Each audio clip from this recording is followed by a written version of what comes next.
오늘 하박국을 우리가 살펴보게 됩니다. 3장까지 되어 있습니다. 퀴즈를 냅니다. 하박국의 뜻이 뭘까요? 그렇습니다. 껴안는다, 포옹한다. 지금 오늘 입동이라고 하는데 춥잖아요. 따뜻한 느낌의 선지자가 되겠죠. 그러나 내용을 들어가 보면 그렇지 않아요. 이 팔을 벌려서 껴안는다, 이게 하박국의 뜻이거든요.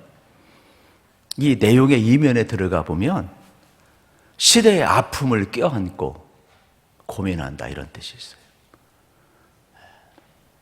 그래서 하박국 선지자는 아주 질문을 많이 던지는 그러한 모습을 우리가 볼 수가 있게 되겠습니다.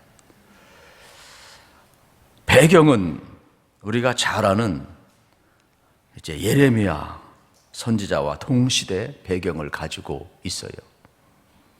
그러면 우리가 잘 아는 것처럼 예레미야 선지자는 눈물의 선지자잖아요. 예레미야 선지자는 하나님의 말씀을 전하고 싶지 않았어요. 왜냐하면 너무나 패역한 백성이고 하나님의 말씀을 듣지 않는 백성인데, 그래서 나는 아이라 말을 못한다, 마치 모세처럼 이야기하지만 하나님은 어떻게 강제적으로 예레미야에게 말씀을 주시고 너는 가서 패역한 백성에게 전하라. 그 보여주시는 모든 것들이 뭐예요? 재앙이고 심판이고 저주예요. 감당할 수가 없어요. 그래서 그 아픈 마음을 껴안고 토해내는 게 뭐예요? 눈물이에요. 예레미야가 토해내는 것은 전하기 싫은데 하나님이 전하라고 하니까 얼마나 마음이 아팠겠어요. 그 내용도 좋은 내용 전하라기에도 어려운데, 이게 바로 여러분 예레미야인데 동일한 시대예요. 동일한 대상이에요.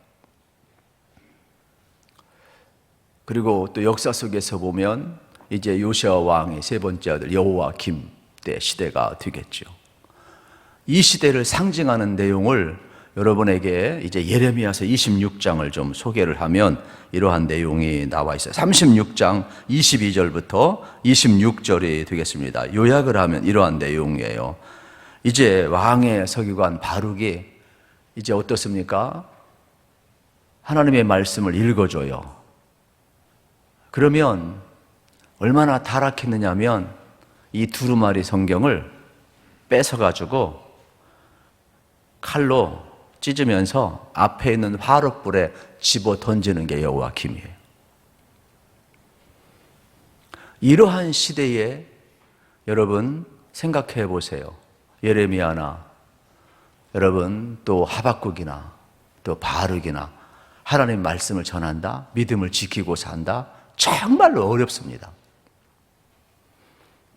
심지어는 하나님의 말씀을 전할 때 왕이 어느 정도 패망을 패역을 했느냐면 바룩을 잡으라, 예레미야를 잡아서 가두라, 이렇게까지 명령하는데, 참 다행히 예레미야 36장 20절 26절에 보게 되면은 하나님께서 바룩과 예레미야를 숨기셨더라 그랬어요.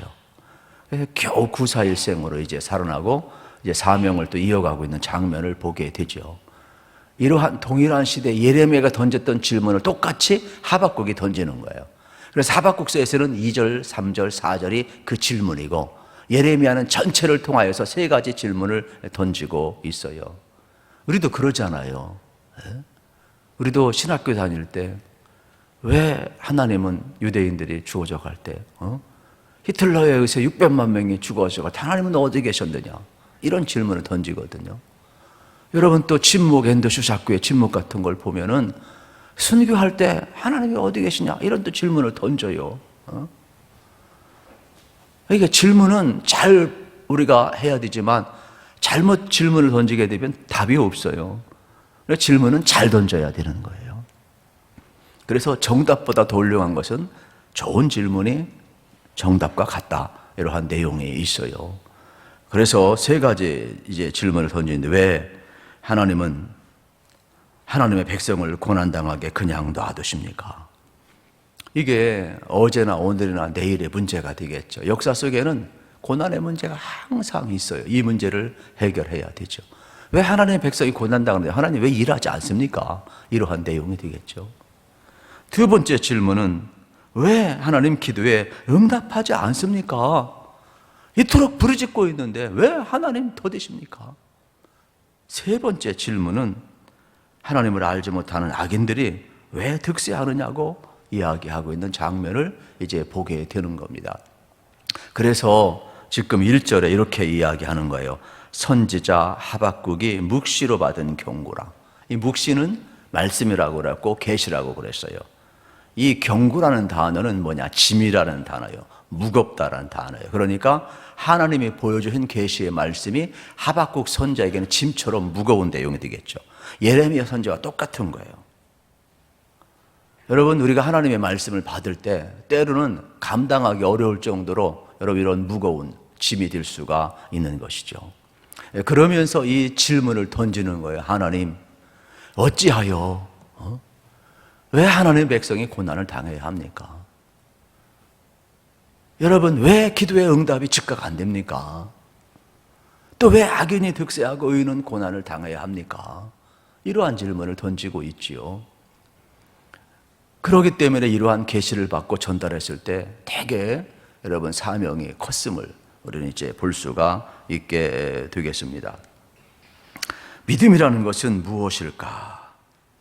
믿음이라는 것은 여러분 이러한 무거운 말씀을 받을 때, 이러한 사명을 받을 때 어떻게 해야 되느냐?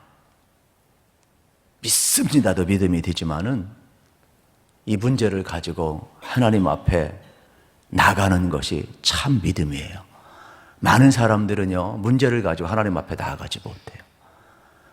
문제를 가지고 직면하는 것이 얼마나 중요한지 몰라요. 무조건 우리가 인내하고 참고 견뎌서 이기는 것만이 여러분 믿음이 아니라 모든 문제든지 크고 작던 대소사를 하나님 앞에 가지고 나아가 맞대는 것이 바로 참 믿음임을 여러분이 깨달으시기를 축복합니다. 그래서 선지자들은 하나님 앞에 직면하는 거예요. 시대의 아픔을 껴안고, 하나님, 이 시대가 너무 아파요. 하나님이 보여주시고 말씀하셨는데 왜 내 백성이 유다가 망해야 합니까? 하나님의 백성이 왜 고난당해야 됩니까? 하나님의 백성이 지금 부르짖지 않습니까? 하나님 왜 일하지 않습니까? 왜 외세가 득세를 해야 합니까? 왜 바벨론이 일어나야 합니까? 깨닫지 못하지만은 내가 너에게 보여준 이 묵시가 너는 네가 볼 때 무겁고 전부인 줄 아느냐? 내가 네게 말한 이 묵시는, 내게 보여준 이 계시는 네가 본 것 이상이니라, 이 말이에요. 그 이상이니라. 그러면서 하나님이 이 똑같은 형태로 이제 어떻습니까? 5절부터 대답하는 형태가 나오는 것이죠. 여러분, 질문과 대답이 참 중요한 겁니다. 그래서 우리가 신앙생활하면서 서로 좋은 대화를 나누고 좋은 여러분 서로 대답이 오갈 수 있는 것은 축복이에요. 우리나라 교육은 너무 일방적인 교육이라 되게 어렵잖아요. 그런데 이제 유대인들의 교육은 여러분 잘 아는 것처럼 이 하비루탄데 이 대화식이에요. 뭐 가르쳐 주질 않아요. 그냥 둘이 만나가지고서는 그냥 경전 읽으면서 대화 나누는 거예요. 질문하고 대답하고. 그리고 질문이 안 생기면 다음에 또 만나자. 그리고 또 대답하는 거예요. 계속해서 둘이 그냥 같은 수준의 사람끼리 만나가지고 질문하고 대답하고 읽고. 그러니까 여러분들 마찬가지예요. 성경도 가지고 있잖아요. 읽고 질문하고 대답하고. 할렐루야. 여러분, 이것을 본딴 데가 어디냐? 미국의 대학이죠. 이제 하버드 대학 같은 경우도 교수가 가르치는 게 아니에요. 그냥 학생들끼리 변형되었지만 질문하고 대답하고. 다 토론 문화예요. 토론 문화. 우리 토론 문화가 형성이 안 되어 있잖아요. 그래서 요즘도 이제 각 교회마다 여러 가지 시도를 하면서 이제 미래 세대를 위해, 자녀들을 위해서 이렇게 또 하비루타 교육을 한다 그러고, 또 이게 잘못되면 또 이단으로 또 빠져. 본질을 또 도구는 되는데 이게 또 잘못되게 이상하게 또 미끼로만 사용한 본질을 놓치는 경우가 있어요. 그래서 참 여러 가지 유익한 점도 많은데 또 오해 소지도 많고 이러한 여러 가지 요소가 있습니다. 그러나 본질은 질문과 대답이에요. 오늘 선자도 마찬가지 질문과 대답이에요. 하박국도 짧지만은 질문과 대답이에요. 여러분의 신앙도 마찬가지예요. 하나님 앞에 모든 여러 문제를 가지고 나아가면 하나님은 여러분의 그 문제에 반드시 응답하실 줄로 믿습니다. 이것을 우리가 지금 경험을 하게 되어 있음을 보게 되는 것이죠. 그래서 2절을 보면 여호와여 내가 부르짖어도 주께서 듣지 아니하시니 어느 때까지니까 내가 강포요. 강포라는 것은 부순다, 빼앗은다, 때려 부신다, 이러한 뜻이 되겠습니다. 말미암아 외쳐도 주께서 구원하지 아니하셨다. 3절을 보세요. 3절, 이 강포의 시대에 선지자가 6가지를 보았어요. 거기에 단어에 보면 죄악, 패역, 겁탈, 강포, 변론, 분쟁. 그러니까 우리들이 여러분 일상에서 볼 수 있는 모순 아니겠습니까? 예나 지금이나 하박국 선지자만, 예레미야 선지자만 본 것이 아니에요. 그 시대에 죄악과 패역과 겁탈과 강포와 변론과 분쟁을 다 본 것이죠. 하나님의 백성이라고 하지만 사실은 뭐예요? 내용에 들어가 보면 하나님의 백성다움이 없지요.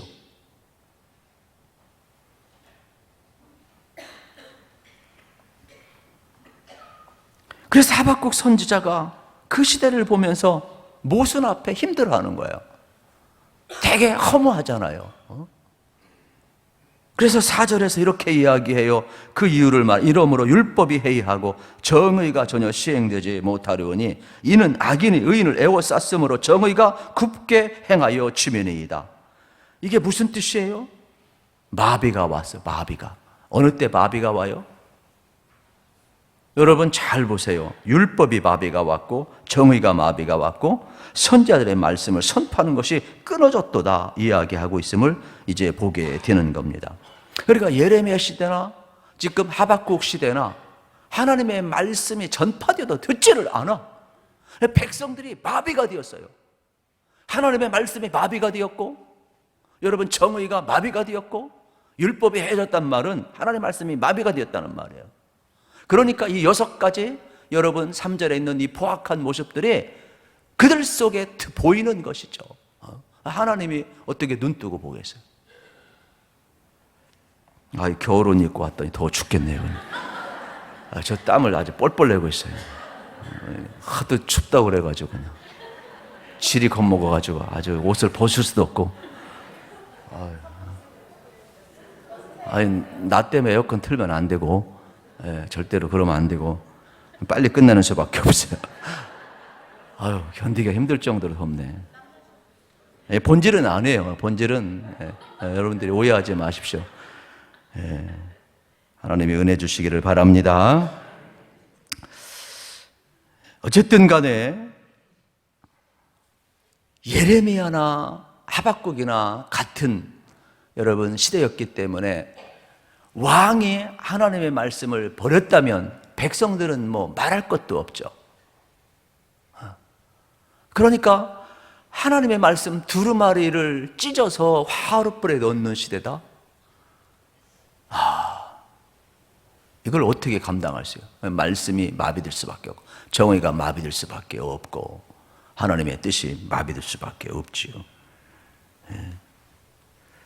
그런데 이렇게 이야기를 하는 거예요. 하나님, 왜 나로 하여금 이 백성들의 6가지 이러한 꼴을 보게 하십니까? 나보고 어쩌란 말입니까? 하나님의 마음을 보여주는데 이 시대를 하나님의 마음을 끌어안고 보니까 이 시대의 아픔이 하박국 선지자가 감당할 수 없고 예레미야 선지자가 감당할 수가 없는 거예요. 야, 너 그거 보고 너 나에게 질문 잘했다. 네가 감당할 수 없냐? 내가 또 보여줄게. 잘 들어. 이제 풀어주는 거예요. 5절 같이 읽겠습니다. 5절 말씀 시작. 여호와께서 이르시되 너희는 여러 나라를 보고 또 보고 놀라고 또 놀랄지어다. 너희의 생전에 내가 한 가지 일을 행할 것이라. 누가 너희에게 말할지라도 너희가 믿지 아니하리라. 아멘. 잘 보세요. 하나님이 뭐라고 말씀하느냐. 너는 여러 나라를 보고 또 보고 놀랄 것이다. 내가 일을 행할 건데 너는 보고도 믿지도 못할 것이라는 거예요. 여러 나라 가운데 지금 뭐를 행하고 있어요? 지금 국제 정세가 어떻게 돌아가고 있느냐? 애굽이 여러분 다 지배를 했어요. 그리고 애굽의 억눌림 속에 있었던 게 유다예요. 그런데 이 애굽을 삼킨 게 누구냐? 바벨론 갈대아 사람이에요. 지금 국제 정세는 갈대아가 애굽을 삼켜버렸어요. 그러니까 자동적으로 애굽 밑에 있던 유다도 풍전등화죠. 포로를 끌려갈 때, 또 이 직전에 망했을 때 쓰여진 내용들이거든요. 그러니까 국제 정세를 보지를 못하고 있는 거예요. 하나님이 너는 놀랄 것이다. 내가 아까 보았던 이러한 6가지 이런 배역한 모습, 죄악들 모습, 이러한 강포한 모습들,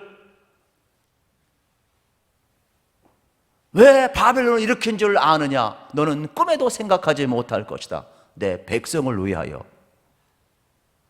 예레미야 선지자가 바벨론 포로 끌려가는 것이 하나님의 뜻이라고 이야기했을 때 누가 그것을 이해할 수 있겠어요? 유다 사람들이 누가 그것을 좋아할 수 있겠어요? 근데 하나님은 뭐라고 그래요? 내가 너에게 보여줄 건데 너는 그걸 보고 놀라고 또 놀랄 것이다. 이방을 내가 일으킬 줄 누가 꿈에 생각하겠느냐? 너희들이 포로가 되어야만이 너희의 죄가 거기서 멈춘다. 너희는 브레이크가 파열되어 있기 때문에 스스로 멈출 수가 없다. 그러므로 그걸 멈추는 길은 너희들이 바벨론 포로 끌려가는 것이다. 내가 그래서 갈대아 사람을 일으킨다. 이것이 선자를 향하여서 하나님이 주시는 메시지인 거예요. 오늘 우리도 마찬가지죠. 여러분, 이 시대를 바라보면서 여러분 껴안고 여러분이 고민하고 씨름하면 이 시대의 허무함이 보여요. 이 시대의 허상이 보이는 거예요. 그때 공허할 때 하나님은 오늘 살아 계신가? 하나님 오늘날 왜 일하지 않지? 우리가 아무리 기도해도 응답도 없고 인들도 고난당하고 예수 믿는 사람도 어렵게 사네 뭘. 하나님이 일하지 않네.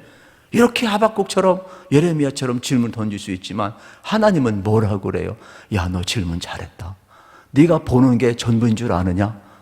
그 이상을 봐라. 나도 너처럼 똑같이 지금 허무한 세상을 보고 있다. 죄악된 세상을 보고 있다. 그러나 내가 열방을 일으키는 것은 너는 꿈에도 생각하지 못하겠지만은 내 백성을 사랑하기 때문에 징계를 내리고 바벨론 갈대아 사람을 일으켜야만이 너희들이 죄가 멈추고, 사랑은요 이렇게 강제 추정이 안 되면 멈출 수 없는 게 죄악인 거예요. 그래서 우리가 깨달으셔야 돼요. 혹시 여러분 힘들고 내가 징계받았다 생각한 사람은요, 하나님 앞에 사랑받는 줄 알으셔야 돼요. 어떤 사람은 징계받아도 징계받는지도 몰라. 절대로요, 사랑하지 않으면 매를 때리지 않습니다, 여러분. 먼저 징계받는, 먼저 매 맞는 사람은요, 다른 사람한테 본이 되는 축복의 통로예요. 먼저 하나님의 사람을 성결케 하셔서, 먼저 하나님의 사람을 바로 세우셔서 하나님이 그 사람을 정결케 하시고 축복의 통로를 쓰는 거예요. 그 사람 때문에 다른 사람이 사는 거예요. 그러니까 여러분, 깨닫는 자가 얼마나 중요한지 몰라요. 하나님은요, 이 갈대아를 일으키는 것조차도 하나님의 사랑이래요. 이걸 내가 보면 너 놀랄 것이다, 이런 뜻이에요. 하나님의 말씀이 참 얼마나 오묘한지 몰라요. 6절 보세요. 6절 같이 읽읍시다. 시작. 보라, 내가 사납고 성급한 백성 곧 땅이 넓은 곳으로 다니며 자기의 소유가 아닌 거처들을 점령하는 갈대아 사람을 일으켰나니. 이 갈대아 사람 하나님이 일으켰대요. 꿈에도 생각 못하겠지. 우리는 뭐라고 그래요? 왜 악인이 득세합니까? 그러는데 하나님이 이것도요 주관하시는 분이세요. 바로도 주관하시는 분이라니까요. 잘 보셔야 돼요. 갈대아 사람도 바벨론도 하나님이 일으킨 것을 우리에게 지금 보여주고 있어요. 그러니까 문제는 내부 문제가 아니에요.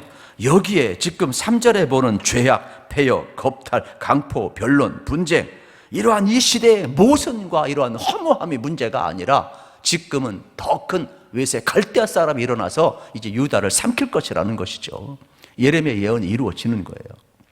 그리고 동시대 여러분 하박국 선자도 이 시대의 아픔을 하나님 앞에 그대로 가지고 나가고 있음을 이제 보게 되는 것입니다. 그래서 하나님의 대답은 간단해요. 이 세 가지 대답에 대해서 6절이에요. 내가 갈대아 사람을 일으키겠다. 이것이 하나님의 대답이 되겠습니다. 그러니까 네가 본 것이 전부가 아니라는 거예요. 내가 보여주는 것 보면 놀라게 될 터인데 너 좀 바로 보았으면 좋겠다, 이러한 내용이 되겠죠. 오늘 우리도 마찬가지예요. 여러분, 우리가 한 가지 믿읍시다. 내 눈에 안 보여도 하나님이 살아 계십니다. 여러분, 우리의 뜻대로 역사가 안 흘러가도 이면에는 하나님의 뜻대로 역사가 흘러가는 줄로 믿습니다. 그래서 우리는 경거망동하게 말하거나 행동할 수 없는 이유가 하나님이 계시기 때문에 그렇습니다. 우리가 살아가는 것 때문에 눈으로 본 것, 예레미야나 하박국 선자가 본 것이 전부가 아니에요. 의인이 고난당할 때 하나님이 안 보이는 것처럼, 우리가 부르짖어 기도할 때 하나님이 일하지 않는 것처럼, 악인이 득세하고 의인은 숨어 있는 것처럼 보이는 것은 우리의 눈이에요. 하나님의 눈은 그렇지 않아요. 우리가 보는 것이 진실이 아니에요. 여러분, 우리가 보았다는 것 때문에 진실 접근에 어려울 때가 되게 많아요. 저랑 교제하는 목사님이 있는데 항상 모임할 때마다 손을 항상 이렇게 호주머니에 넣고 있어요. 이렇게. 그렇게 목사님 저렇게 건방진가 그냥. 지가 형님이면 형님이지 말이야. 항상 손을 넣고 있어요. 그래서 선입견이 별로 안 좋았어요. 나중에 알고 보니까 정 목사 오해하지 마라. 나는 핸디캡이 있다.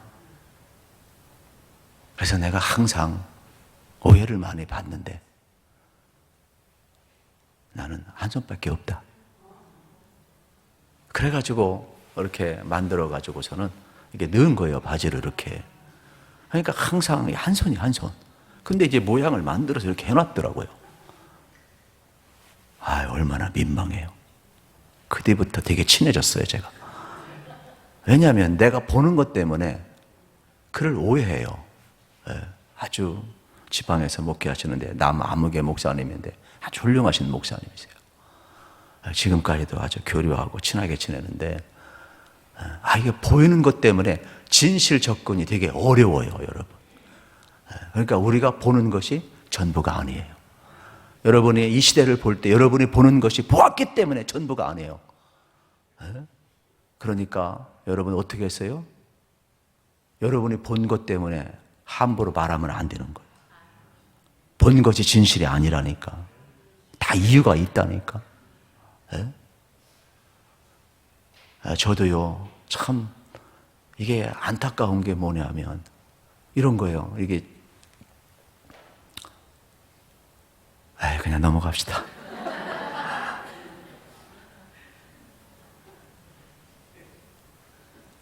사람이요, 얼마나 어려우냐면 이제 어머님 돌아가실 때인데 이 소식을 제가 하루 늦게 들었어요. 기숙사 생활하고 있다가. 근데 이제 부르자식처럼 그 느낌이 있으니까 눈물샘이 멈추질 않는 거예요. 그래가지고 장신대에서부터 버스를 갈아타고 기차를 갈아타고 이제 예산 내려가는데 눈물샘이 멈추질 않는 거예요. 차라리 바로 알았으면 그냥 울다가 그냥 멈추다가 이렇게 가겠는데 하루 뒷날 알았어요. 하루 뒷날. 그러니 이게 여러분 생각을 한번 해보세요. 남들은 이해를 하겠어요? 멀쩡한 젊은이가 말이야. 그냥 버스 타도 울고 있고 전철 타도 울고 있고 기차 타도 울고 있고 걸어가도 울고 있고 수도꼭지가 뭐 터졌는데 어떡하겠어요? 보이는 게 전부가 아니라니까요. 누가 울고 있으면 여러분들 그 내면을 알기까지 함부로 말하지 않기를 소망합니다. 다 이유가 있어요. 보이는 것이 절대로 진실이 아니에요. 진실 접근에 방해가 되는 거예요. 하박국아, 네가 보이는 게 전부인 줄 아느냐?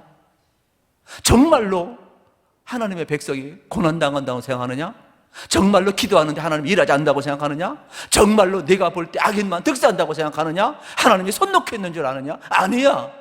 내가 지금 바벨을 일으켜서 내 사랑하는 자녀, 내 사랑하는 백성 유다의 죄를 멈추게 할 것이고 다시금 보로 돌아오게 할 것이고 그들을 몽둥이를 써서 너희들의 죄를 멈추게 할 것이며 너희를 살리게 할 것이고 너희를 내 백성 삼을 것이고 너희들이 돌아와서 열방이 하나님 앞에 돌아오게 하는 일에 내가 너희를 쓸 거야. 네가 보는 게 전부가 아니야. 이런 뜻이에요, 여러분. 하박국이.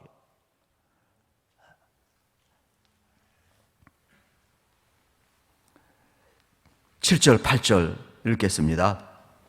7절 8절 시작. 그들은 두렵고 무서우며 당당함과 위엄이 자기들에게서 나오며 그들의 군마는 표변보다 빠르고 저녁 이리보다 사나우며 그들의 마병은 먼 곳에서부터 빨리 달려오는 마병이라 마치 먹이를 움키려 하는 독수리의 나름과 같으니라. 아멘. 여러분 여기에 보세요. 참 그들의 무서움은 여러분 두렵고 무섭고 당당함과 위엄이 자기들에게서 나오는데 세 가지 동물 표현하죠. 표범이 나와요. 표범보다 빠르고 바벨론의 군마를 이야기하는 거예요. 유대인들이 가장 무서워하는 것도 이리보다 사납고 먹이를 낚아채는 움켜쥐는 독수리 나름과 같도다. 유대인들이 가장 두려워하는 이 동물 세 가지 비유하는데 갈대아 사람은 이보다 더 빠르고 더 무섭고 더 힘이 세다 이 말이에요. 비유로 쓰고 있죠. 그러면서 이야기를 하는 거예요. 지금 하나님께서는 이 묵시를 통해서 예언하게 하는데 뭘 경고하느냐 이런 거죠. 너희들이 외부에서 오는 걸 지금 생각도 꿈에도 생각 못 하는데 아니야. 갈대아가 일어나서 너희들 이렇게 표범처럼 이들처럼 독수리처럼 너희들 낚아챌 거야. 이런 뜻이에요. 경고예요. 경고. 우리는 이 말씀이 실현된 것을 믿습니다. 예레미야 선자의 말이 실현되었고 하박 선자의 말이 실현되었어요. 오늘 우리는 뭘 믿어야 되느냐면 하나님의 말씀을 가볍게 여기지 말라는 거예요. 하나님의 말씀은 이 시대도 동일하게 이루어질 줄로 믿습니다. 그래서 이제 강력한 이제 이 주애가 누구죠? 마틴 로이스 존슨은 그 역사를 이제 네 가지로 정리를 해요. 첫째는 이 위대한 강해자인데 역사는 하나님의 주권 아래 있다. 이렇게 정리를 하고 있습니다. 이건 뭐냐? 하박국 눈에는 안 보이지만 하나님의 눈에는 갈대아를 일으켜야만이 여러분 어떻습니까? 이스라엘의 죄가 멈추기 때문에 외세의 침범도 이거는 역사의 관점에서 보면 하나님이 이끌어가는 하나님이 주도하는 역사라는 거예요. 그래서 우리는 역사의 주권자가 여러분 하나님임을 우리는 믿습니다. 이것을 지금 하나님께서는 최고의 열강 지금 갈대아 사람을 일으켜서 사용하고 있음을 발견하게 되는 겁니다. 한번 생각해 보세요. 애굽의 여러분 바로 왕의 통치가 가장 강력했는데 그러면은 악한 자의 그 여러분 통치가 강력한 것은 무엇을 위한 것이에요? 여러분 악이 득세할 때는 잘 보셔야 돼요. 역사의 주권을 믿는 사람의 시각은 뭐냐면 바로 왕이 여러분 이스라엘 백성을 핍박하고 책망했 아주 그 책벌했을 때에 고통 가운데 부르짖잖아요. 근데 그 악에 달했을 때 하나님은 어떻게 하냐? 그들을 구원해내요. 그러니까 역사는요 악이 득세하는 것 같지만 하나님의 목표는 어떻게 해요? 구원에 있어요. 구원에 있어요. 지금 바벨론이 일어나지만은 사실은 하나님의 목적은 뭐야? 이스라엘을 죄악에서 구원하는 데 목적이 있는 거예요. 그러니까 역사의 주권이 하나님께 있다는 것은 뭐냐? 하나님의 목적은 구원에 있다는 거예요. 패망이 아니에요. 심판이 아닌 거예요. 그래서 이 예언자들이 선지자들이 이 하나님의 마음을 읽어내지 못하면 이 하나님의 말씀을 전할 때 정말로 무거운 겁니다. 왜냐하면 표면적으로 재앙과 심판이니까 저주니까 포로를 끌려가야 되는 거니. 그러나 그의 내면에는 뭐가 있어요? 죄악의 멈춤이 있고 회복이 있고 구원이 있는 것이죠. 이면을 볼 수 있어야만이 선자에게로 끝까지 갈 수가 있게 되겠습니다. 또 두 번째 이제 마틴 로이드 존슨의 역사 인식은 하나님의 계획 아래 역사가 있다라고 이야기를 합니다. 11절 말씀해 보십시오. 11절 말씀. 그들은 자기들의 힘을 자기들의 신으로 삼는 자들이라. 이에 바람같이 급히 몰아 지나치게 행하여 범죄하느니라 말씀하고 있거든요. 지금 바벨론이 일어나 유다를 침공해도 그것은 하나님의 뭐예요? 쾌가에 있다라는 거예요. 얼마나 여러분 놀라운 일인지 모릅니다. 우리는 이것을 믿으셔야 돼요. 모든 것은 바로도 도구에 불과한 거예요. 바벨론도 도구에 불과한 거예요. 그래서 하나님의 주권 아래에 있고 하나님의 계획 아래에 있고 모든 것들은 지 맘대로 움직이는 것이 아니라 하나님의 도구로 사용되고 있고 하나님의 심판의 궁극적인 목적은 뭐예요? 구원하심에 있음을 우리가 발견하기를 축복합니다. 세 번째 역사인식은 하나님의 시간표대로 움직인다는 것이 되겠습니다. 신앙생활을 하면서 여러분 이걸 참 믿어야 돼요. 너무 미시적으로만 바라보면 안 돼. 거시적으로 빨리 내다봐야 돼요. 그래서 하나님의 시간표는 여러분 협력해서 저는 선을 이룬다. 그래서 롬8 28 참 중요해요. 로마서 8장 28절을 정말로 좋아하는데 롬8 28이라고 그래요 제가. 여러분들도 거시적으로 인생을 바라보시기를 축복합니다. 그래서 항상 우리가 희망을 갖고 살아야 돼요. 협력해서 선을 이루는 거야. 여러분 지금 당장 죽을 것 같죠? 그렇지 않아요. 이 또한 지나갈 줄로 믿습니다. 여러분 하나님 여러분 얼마나 사랑하시는데요. 그래서 하나님의 시간표대로 역사가 움직인다는 것을 알으셨으면 좋겠어요.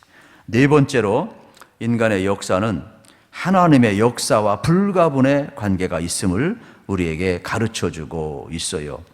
그러니까 세상의 모든 일들은 우리가 모를 뿐이지 우리가 보면 이렇게 하박국 선지자나 예레미야 선지자나 여러분 또 고난 앞에 많은 질문을 던질 수 있는 우리들의 질문이지만은 사실은 하나님의 눈으로 보면 그 고난의 역사 속에서도 뭐가 있어요? 하나님의 구원하심이 있다는 거죠.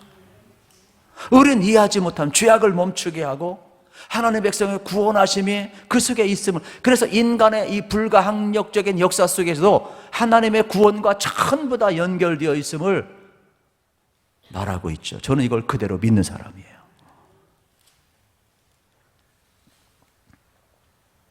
대제국도 하나님의 백성을 위해서 도구로 쓰시는 분이 우리 하나님이신 줄로 믿습니다.